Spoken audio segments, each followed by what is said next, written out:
Bonjour tout le monde, bienvenue à ce culte. J'ai oublié la date, je crois que c'est le 19 septembre 2020 ou 21.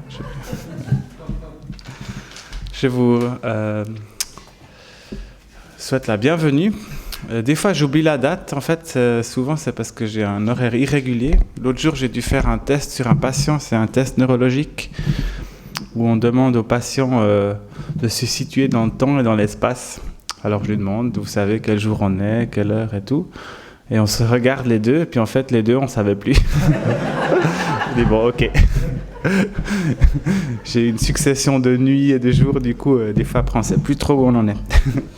Mais on sait qu'aujourd'hui c'est dimanche et puis qu'on a la chance de pouvoir se réunir pour un culte. Et puis j'aimerais le remettre dans les mains du Seigneur et je vous demanderai de vous lever avec moi pour ceux qui peuvent. Seigneur, on se réjouit de pouvoir venir là parce qu'on est ton Église. On se réjouit qu'on peut se réunir sans peur et sans devoir être embêté, en tout cas en grande mesure. Et Seigneur, je te remercie aussi que tu as de la patience avec nous et je te prie que tu nous aides à être ton Église. Et on aimerait venir devant toi aujourd'hui pour t'adorer et te louer parce que tu es notre Dieu et que tu es la chose la plus importante qui nous réunit, Seigneur. Et on veut célébrer ça aujourd'hui et t'adorer dans le nom de Jésus. Amen. Sans tarder, je vais donner la parole à Niki pour la louange. Alors, merci beaucoup à Niki, à l'équipe qui était avec lui pour les moments dans lesquels ils nous ont conduits. En réfléchissant au thème de prédication qui pourrait nous être utile dans les temps particuliers que nous connaissons, j'ai pensé que le thème de l'espérance pouvait être de circonstance. Alors, en fonction de cela, j'aimerais vous inviter à lire un texte qui se trouve dans la première épître aux Thessaloniciens et je lirai au chapitre 5 les 11 premiers versets. 1 Thessaloniciens 5, 1 à 11. Pour ce qui est des temps et des moments, vous n'avez pas besoin, frères, qu'on vous en écrive. Car vous savez vous-même parfaitement que le jour du Seigneur viendra comme un voleur dans la nuit. Quand les hommes diront « paix et sûreté », c'est alors que soudainement la ruine fondra sur eux comme les douleurs sur la femme enceinte, et ils n'échapperont point. Mais vous, frères, vous n'êtes pas dans les ténèbres pour que ce jour vous surprenne comme un voleur. Vous êtes tous fils de la lumière et fils du jour. Nous ne sommes pas dans la nuit ni dans les ténèbres. Ne dormons donc pas comme les autres, mais veillons et soyons sobres. Ceux qui dorment la nuit, et ceux qui s'enivrent la nuit. Mais nous qui sommes du jour, soyons sobres. Revêtons la cuirasse de la foi et de l'amour, ainsi que le casque de l'espérance du salut. Car Dieu ne nous a pas destinés à la colère, mais à la possession du salut par notre Seigneur Jésus-Christ, qui est mort pour nous, afin que, soit que nous veillions, soit que nous dormions, nous vivions ensemble avec lui. Ainsi donc, exhortez-vous mutuellement et édifiez-vous les uns les autres comme vous le faites déjà. L'espérance. Voilà un mot qu'on n'aurait peut-être jamais entendu si le monde ne s'était pas mis dès le commencement dans le pétrin dans lequel il est encore aujourd'hui. En effet, quand on lit les textes qui nous parlent du début de l'histoire de l'humanité, on a toutes les raisons de croire que le monde d'alors, la vie terrestre, aurait été pleinement satisfaisante pour l'ensemble des êtres humains. Chacun y aurait trouvé sa place, chacun aurait pu y exercer ses dons pour le bien de tous, chacun aurait pu s'épanouir dans des proportions que nous n'imaginons même pas, et cela sans les obstacles, les multiples obstacles que nous connaissons aujourd'hui. Les mots guerre, révolte, injustice, oppression ne serait même pas dans nos dictionnaires. Par conséquent, il n'aurait pas été nécessaire d'aspirer à une vie meilleure. Alors peut-être qu'en entendant cela, vous vous dites « mais tu rêves un peu ». Mais quand on lit les 2 premiers chapitres de la Genèse, il est possible de rêver ainsi. Malheureusement, cette situation n'a pas duré. Et l'apôtre Paul résume le début de l'histoire en disant « Par un homme, le péché est entré dans le monde, puis par le péché, la mort, et ensuite la mort s'est étendue à tous les hommes. » Et ça n'a l'air de rien quand on dit les choses comme cela, mais ça a tout mis par terre, et depuis, la vie sur terre n'est plus ce qu'elle était. Et vous en conviendrez avec moi, on est aujourd'hui bien loin de ce programme initial. La vie terrestre ne nous apporte pas, et de loin pas, le degré de satisfaction qu'elle aurait pu nous apporter. Au contraire, elle nous apporte son lot de déceptions. Fort heureusement, elle nous apporte quand même aussi ses joies. Parce que dans le monde tel qu'il est, même défiguré par le péché, les perfections invisibles du Créateur, sa puissance éternelle et sa divinité transparaissent toujours et sont source de bien-être et de contentement pour l'ensemble de l'humanité, croyante ou non d'ailleurs. Mais malgré cela, le péché traîne derrière lui son cortège de misère et de vie sacrifiée sur les autels de la guerre, du profit, de l'injustice, de l'oppression et de choses ainsi. Et on aurait bien tort d'imaginer que les croyants, les chrétiens, échappent à cette condition. Il est certes très avantageux d'être chrétien, de connaître Jésus-Christ, de le connaître dans cette vie présente, mais nous n'échappons pas à cette condition terrestre. Alors certes, il y a peut-être quelques personnes qui arrivent à tirer leur épingle du jeu, mais même pour celles-ci, la vie se termine par la mort. Et contrairement à ce qu'on dit parfois, il n'y a pas de belle mort. La mort est décrite dans l'Écriture toujours comme étant l'ennemi, et partout là où elle passe, elle laisse toujours un goût d'inachevé. On comprendra qu'à partir de là, les êtres humains, pas forcément uniquement les croyants, peut-être pas tous les hommes, mais une grande partie, aspirent à une vie meilleure. Et c'est absolument juste, d'ailleurs, de s'investir pour essayer d'améliorer les conditions de notre vie terrestre. Et les chrétiens l'ont bien compris, peut-être pas toujours et peut-être pas tous, mais on peut citer à titre d'exemple Georges Muller.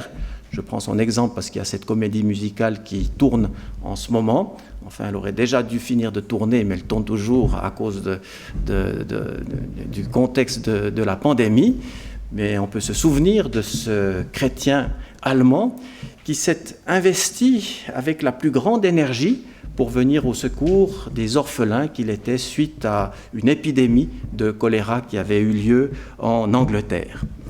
Le pasteur new-yorkais Timothy Keller a dit ceci: les chrétiens sont des citoyens de la cité céleste, sont certes des citoyens de la cité céleste, mais ils s'investissent toujours pour le bien de leur cité terrestre. Et je crois que quand on a cette vision aussi de la vie terrestre, c'est-à-dire de s'investir pour le bien de la création tout entière, l'humanité en particulier, on vise juste. Et l'amour de Dieu et l'amour du prochain ne peut que nous motiver à travailler pour les améliorations, pour le bien de cette vie terrestre aussi. Seulement, quand on s'y applique, on s'aperçoit bien que notre investissement pour le bien de l'humanité ou de la création ne représente souvent que quelques gouttes d'eau dans un océan de misère. Alors ces quelques gouttes d'eau sont importantes. Et à force d'arroser et d'arroser encore, on obtient quelques changements. Mais malgré tout, l'océan est toujours là.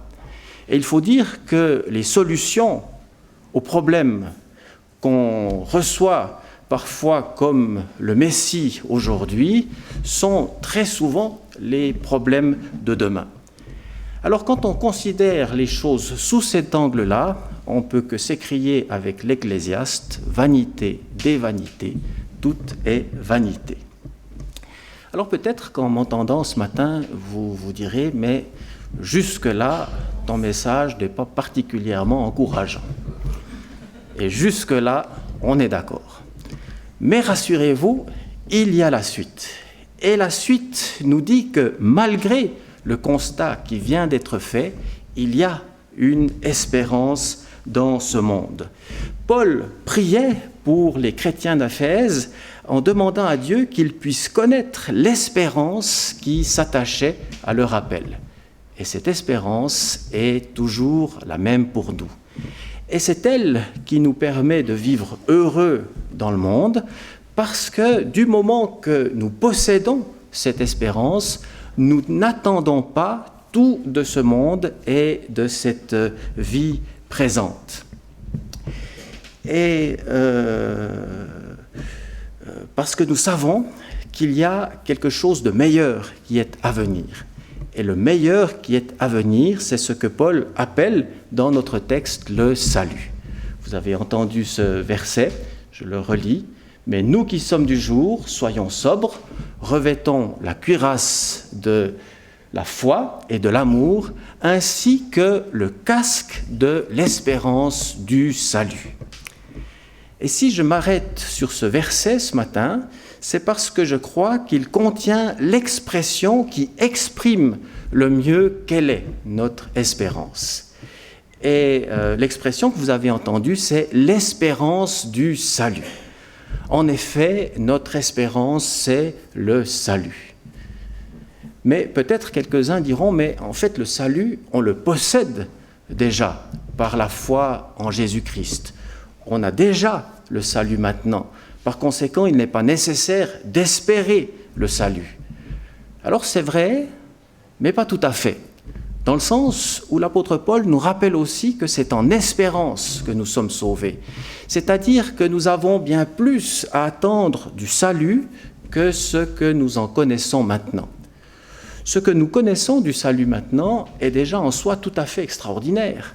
Des choses telles que le pardon du péché, de nos péchés, la réconciliation avec Dieu, une vie dégagée de l'esclavage du péché, transformée par la présence et par la puissance du Saint-Esprit.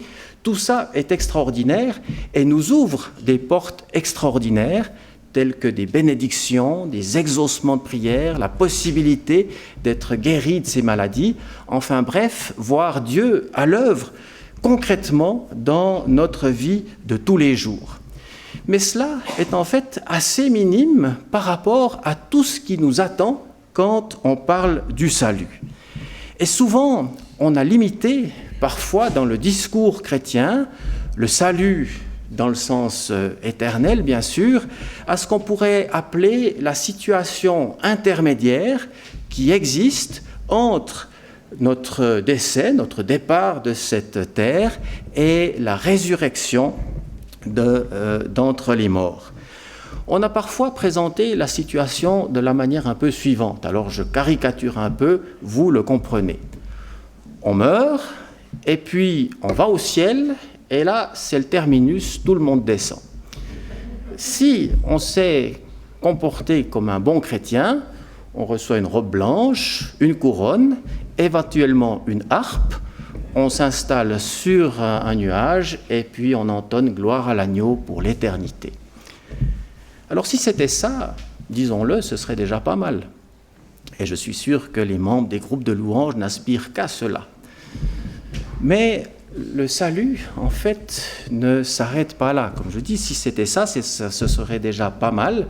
Mais, et c'est pas tout faux d'ailleurs de croire cela, puisque certains textes de l'Apocalypse nous montrent très bien que du moment que nous quittons cette terre et que nous sommes dans la foi en Jésus, nous sommes recueillis dans la présence de Dieu Et les textes de l'Apocalypse décrivent les choses peut-être de manière un peu moins caricaturale, mais ça ressemble quand même un peu à la description que je viens de faire.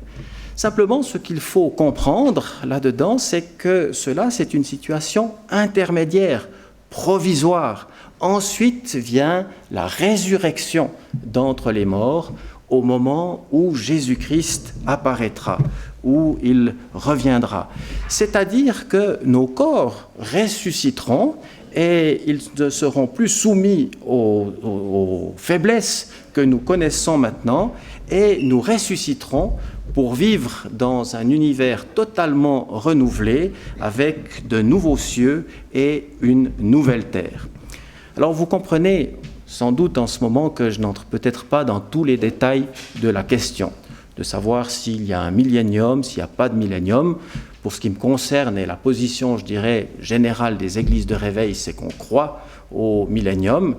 Je n'aborde pas non plus la question de savoir si les nouveaux cieux et la nouvelle terre seront le résultat de ce que tout ce qui était ancien aura été balayé, ou est-ce que ça aurait été renouvelé. On verra bien quand on y sera. Mais pour le moment, on reste uniquement dans les grandes lignes, et ce qui est clair, et ce qui est absolument clair, c'est qu'à un certain moment, nous ressusciterons par la puissance de Dieu, et nous vivrons sous de nouveaux cieux et sur une nouvelle terre. Et pour ce qui me concerne, j'imagine la chose un peu de la manière suivante. Je pense que ce sera un peu comme dans ces films, vous savez, fantastiques, un peu comme les Chroniques de Narnia, d'ailleurs, où on est dans un monde, puis on traverse une porte et puis on se trouve dans un autre. On pourra passer de la terre au ciel, du ciel à la terre, faire des allers-retours. Enfin, on verra bien comment ça sera, mais il y a à se réjouir de cette espérance-là. Alors, on pourrait se dire, en tant que chrétien, voilà, la vie terrestre, c'est pas extraordinaire, et puis on attend simplement ce qui est à venir, on espère dans cet avenir, mais j'aimerais préciser, il n'y a pas de salle d'attente du royaume de Dieu. En fait, ce que nous entreprenons sur cette terre, dans la foi en Jésus-Christ, aura des répercussions dans le monde à venir. Et le livre de l'Apocalypse nous le dit en toutes lettres, au chapitre 14, verset 3. On peut lire ceci. « J'entendis du ciel une voix qui disait « Écris, heureux les morts qui meurent dans le Seigneur dès à présent. Oui, dit l'Esprit, afin qu'ils se reposent de leurs œuvres, car leurs œuvres les suivent. » Car leurs œuvres les suivent, c'est-à-dire que ce que nous aurons entrepris dans ce monde, au nom du Seigneur, tout cela nous suivra. Il y a des personnes ici qui se lèvent à 5 heures du matin, j'en connais plusieurs, qui se lèvent à 5 heures du matin, tous les matins, pour prier. Eh bien, j'aimerais vous dire, vos œuvres vous suivront.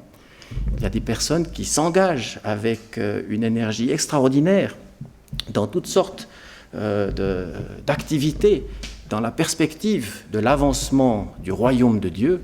J'aimerais vous dire, vos œuvres vous suivront.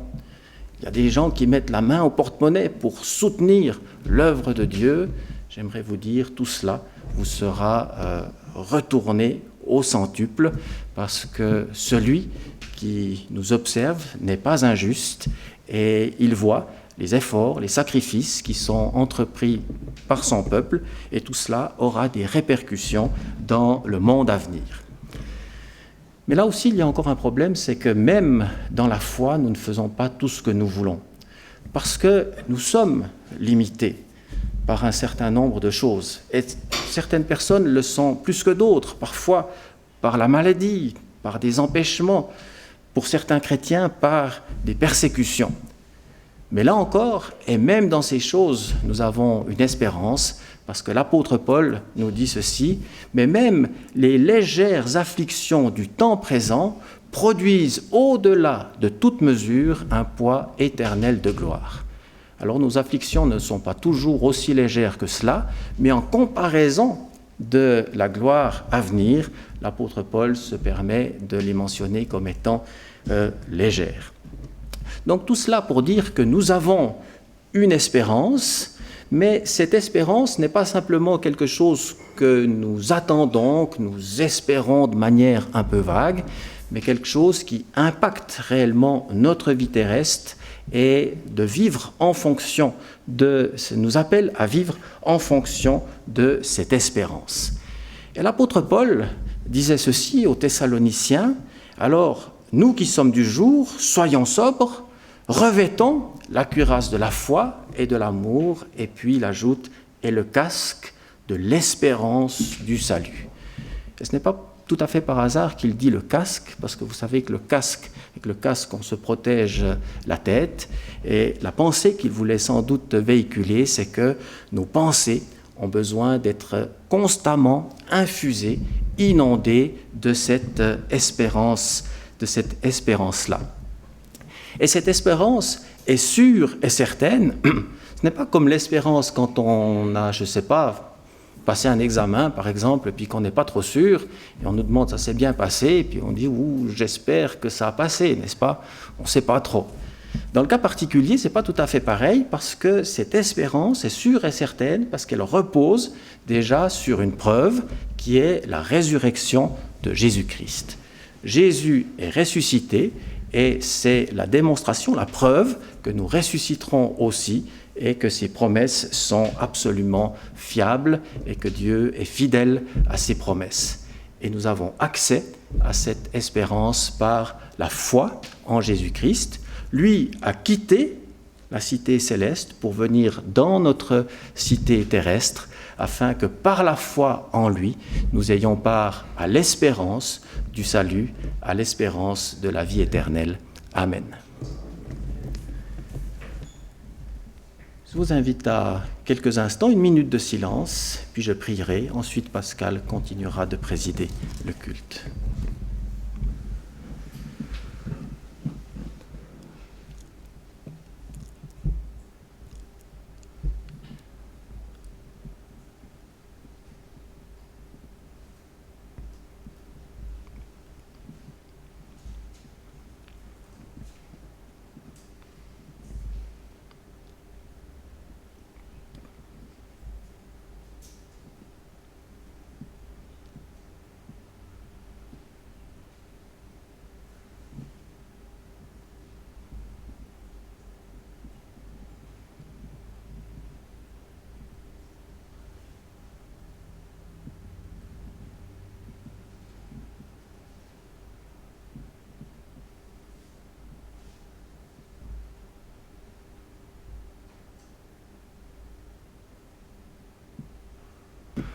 Amen. Seigneur, nous bénissons ton nom, parce que c'est vrai, tu es un grand Dieu. En toi, nous avons une espérance extraordinaire. Et nous te bénissons parce que cette espérance nous habite par le Saint-Esprit, par aussi la méditation de l'Écriture qui nous habite.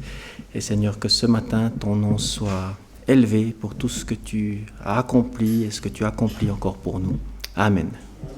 Les annonces de la semaine que j'aimerais vous communiquer. Alors, j'ai pris une feuille cette fois parce que des fois j'oublie un certain nombre de choses.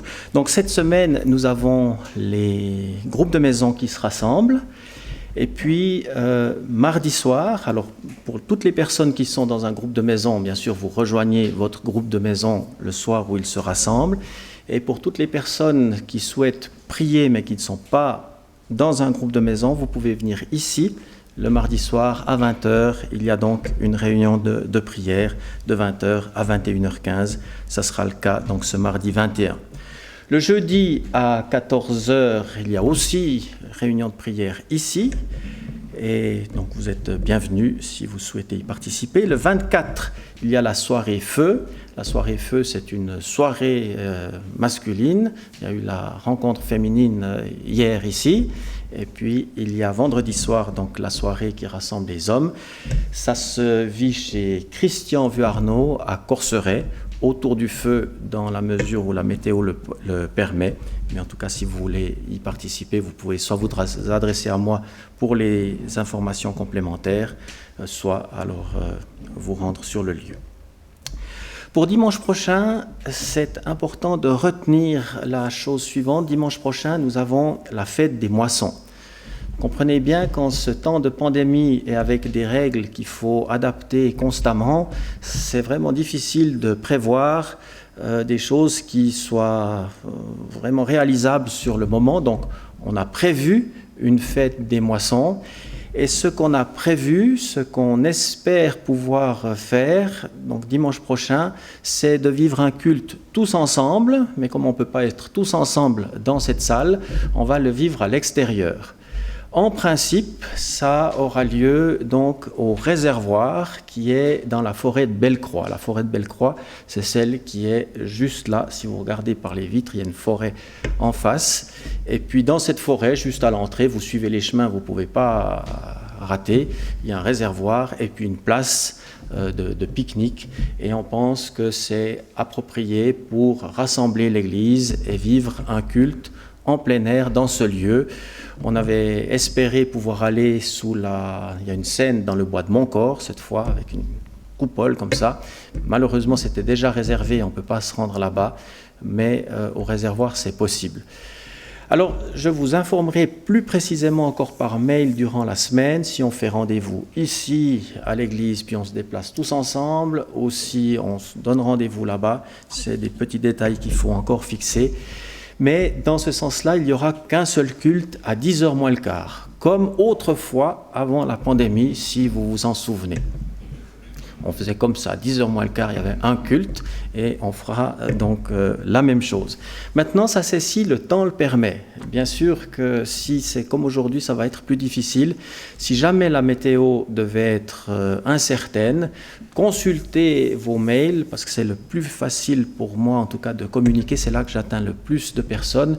Consultez encore samedi soir votre mail, et il y aura des informations sur est-ce qu'on devra quand même faire 2 cultes à l'intérieur, parce qu'on ne peut pas en faire qu'un, ou comment on fera exactement. Mais disons, en principe, ce qui est prévu, c'est au réservoir, la fête des moissons, un culte, une offrande, et puis le pique-nique après, si vous pouvez prendre. Et puis en pique-nique, là-bas, il y a une place et tout. Ça devrait quand même être bien. Le soir, à 18h, il y a la prière pour Israël. Vous pouvez vous adresser à Enrico Guiguer si vous êtes intéressé par cela. Et puis sinon, il me reste à annoncer qu'il y a la prière derrière. Je voyais Eric prêt à me rappeler la chose. Pour une fois, je n'ai pas oublié. Il y a la prière donc derrière le paravent. Vous pouvez vous avancer et puis il y a des personnes qui sont disposées et disponibles pour prier pour vous. Voilà.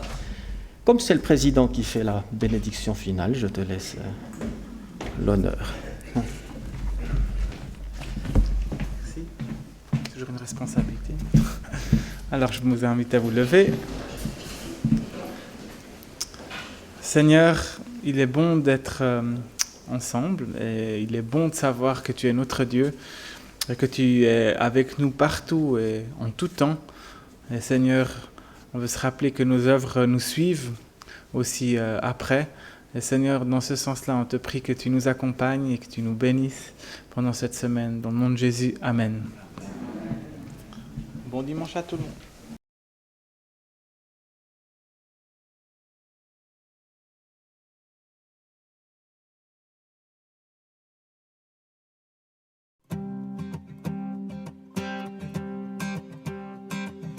Quittant la gloire de ton ciel, tu es venu sur terre. Fils aimé du Dieu éternel, tes bras tu as ouverts. Ta grâce a bouleversé le cours de notre humanité. Nous crions ensemble, victoire, Christ est la lumière du monde, que sa gloire couvre la terre, puissance infinie qui libère, son nom est saint, il est saint, il est saint.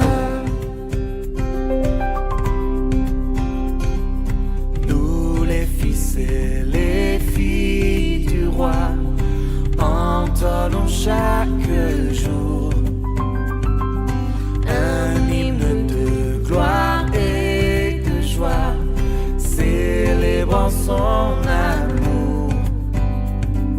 Les nations de la terre s'inclineront devant le Père, chanteront ensemble victoire. Christ est la lumière du monde, que sa gloire